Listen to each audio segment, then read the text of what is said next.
Ag Bioscience, the #1 ag tech podcast globally, is now available on video.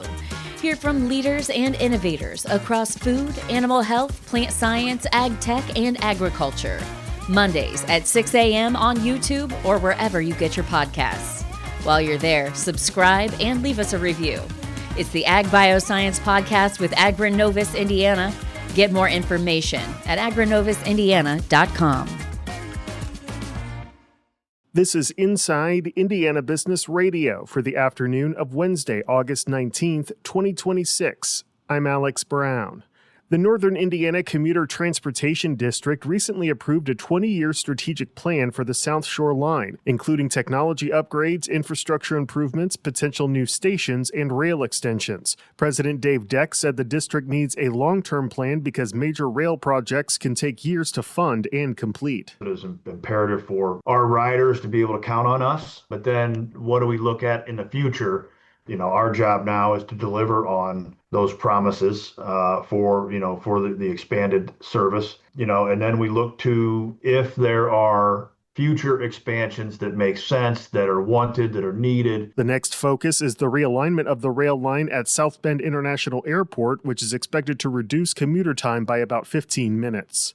A new manufacturing company has launched in Marshall County and is already looking to grow. VTech Conversions, which produces mobile workspaces for infrastructure projects, is investing $2.5 million to begin operations in Plymouth, with plans to create up to 25 jobs by the end of 2028. Steve Downing, who has led Marian University's athletic department for the past 15 years, plans to retire at the end of the current academic year. Downing became Marian's athletic director in 2011. Since then, the university has captured 10 NAIA national championships in 5 sports, while the school's cyclists have won nearly 50 USA Cycling national titles. From the #1 source for Indiana business news, this is Inside Indiana Business Radio.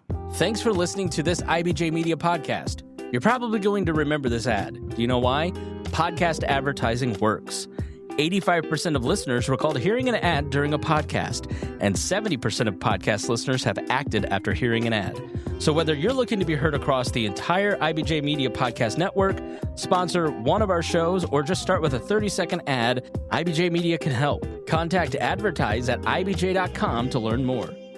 2 new businesses opened in downtown Lakeville this year, giving residents additional places to gather. Coffee Lounge and Espresso Bar, a coffee shop on the town's main corridor, and The Sweet Spot, an ice cream and coffee shop, are both aiming to bring life back to downtown. The town's main corridor has seen less traffic since the US 31 bypass opened in 2014, rerouting the highway about 2 miles east of downtown. Coffee Lounge co-owner Amanda Gordillo. Our goal is for this to help put Lakeville back on the map. When the new highway was constructed, it diverted so much traffic out of Lakeville. We really want to bring some of that traffic back in. We would love for this to spark more businesses to pop up around us. If we could have some retail shops come up in Lakeville, if we could have more restaurants pop up around us, that would be so thrilling. We are hoping to set up something of an outdoor farmers market once we get a little more established. So we're hoping to bring local vendors in, give people an opportunity to sell their own goods out of our parking lot or inside of our shop. We're really hoping that this brings more people into the downtown area. The owners of both companies say they plan to scale up their businesses, saying their recent openings are a starting point rather than a finished product. Google announced plans today to invest $10 million to support water sources, infrastructure, and access throughout Indiana. The funding is set to be allocated to various projects over several years as part of what the company calls a broader commitment to responsibly manage water resources in the communities where it builds and operates data centers. The first allocation, totaling $1.1 million, is being made to Fort Wayne City Utilities to improve water reuse and operations at the Three Rivers filtration plant. Utility Deputy Director Matthew Wirtz said the project is estimated to save the city about $150,000 annually.